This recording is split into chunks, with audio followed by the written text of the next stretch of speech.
Ngizocela ukuzotha uma ngabe sengikhuluma lenkulumo ngoba ithe uthi ayibe nomunyanyana.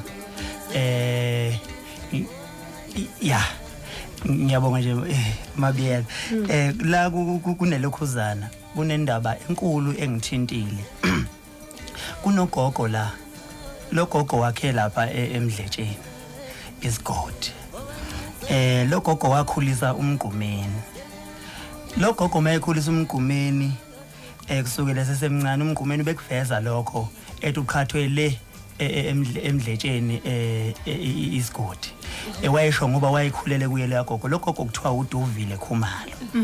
Lo gogo kusabona emaphepheni amaphephe ebhale ngaye ukuthi lo gogo akana ngisho okubeka ilokhuzana isinkwa etafuleni.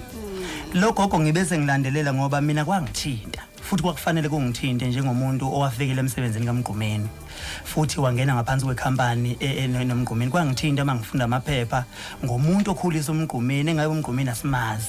Umgqumeni abantu contributile kakhulu emculweni wethu kaMaskandi njengoba ukuleli izinga singakusho lokho singanginanazi.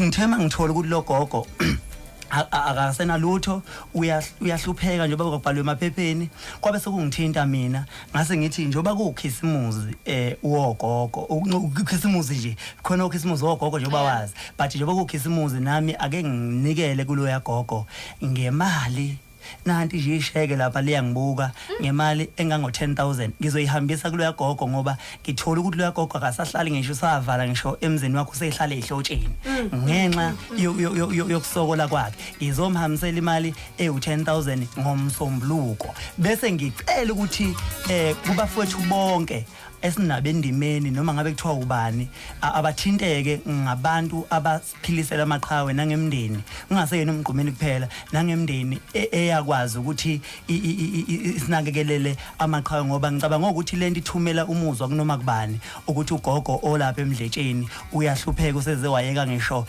umuzi wakhe wawuhlala ehlotsheni ngenxa yokusokola yongalitholi usizo ekubeni thina amaciko sisebenzisa igama likaMgqumeni thuthukiseni thina ama brand wethu abanye bethu bazobesebenzisa ngisho imaterial yakho umgqumeni nama voice kaMgqumeni kodwa ugogo owakhe lapha eMdletsheni akana lutho bafowethu.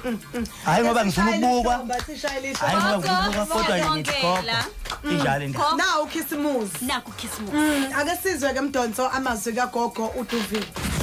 Uzimili noNodanda kusiya ngengoma apho sinayo siyakwakho siwe. Ngibonani eMaskandi mina-ke uManene ngashadela kwaKhumalo igama lami nguDuvile elinye nguNomufa umgqumeni umzukulu wami wokuqala nje bantabami manje wecula umntanami ngiyangifuna ukukhuluma ngakho ngoba ngizosekufika siningi esimantabami.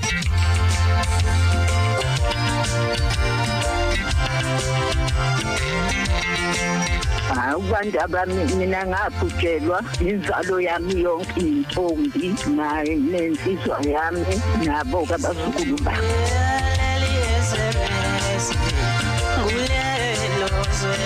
Usele ukana usele ingane yokugcina nje ukuphapha ngemntanami noma ngilele ebusuku ngiyathandaza usiphele ukuthandaza ofike ngoba ingane nedwa angikhulumi namuntu akho isithuse akho into